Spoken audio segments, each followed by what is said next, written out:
Back now with our Sunday spotlight on the Commissioner Emeritus of Baseball. With the season opener just hours away, Bud Selig speaking his mind about some of baseball's biggest controversies after spending decades as the sport's top man. John Carl is back with the candid interview. Didn't I promise you I'd autograph? We caught up with Bud Selig out at spring training in Mesa, Arizona. For the first time in 22 years, he is here as baseball's Commissioner Emeritus. Is it a little weird?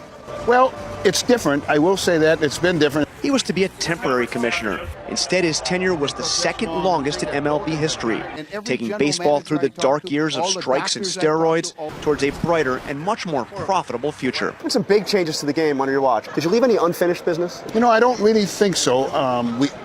My greatest joy came, number one, in the economic reformation of the game. We couldn't go on the way we were in 1992. We had 25 teams that really couldn't make the playoffs, no matter what, even if they were extremely well run.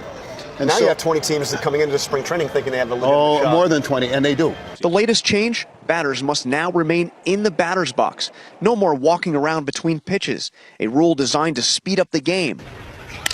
Some hitters, like David Ortiz, have blasted it. It don't matter what they do, the game not going to speed up. But Selig points to some other greats. Henry Aaron constantly reminds me that in his 23-year career, he never got out of the batter's box. Is that right? Yeah, never got out of the batter's box. He did okay.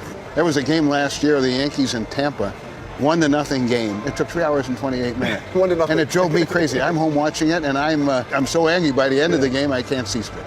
Then there's Pete Rose. Selig's successor, Rob Manfred, says he's going to look again at Rose's lifetime ban for betting on games. This is one of the greatest players in the history of the game.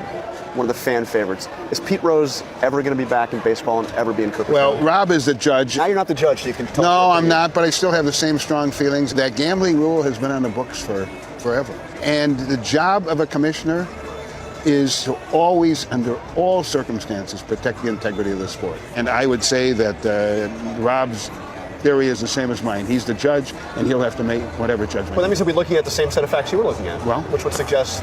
Yeah, the facts haven't changed. But that's up to him. You had the whole steroids era. You had people that were really essentially cheating the game by taking steroids. Here you have Pete Rose. You can't say anything against him in his career as a player. Great player. Absolutely great player. No question about it. The steroid issue, I'm proud of that because we dealt with it. Selig insists the game has never been cleaner. And after a lifetime in America's pastime, he's never been more confident about baseball's future.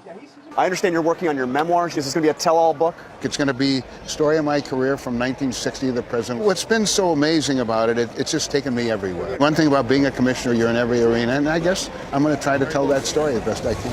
For this week, Jonathan Carl, ABC News, Mesa, Arizona. At John Carl's all over the place. See much more of John's interview at abcnews.com/thisweek.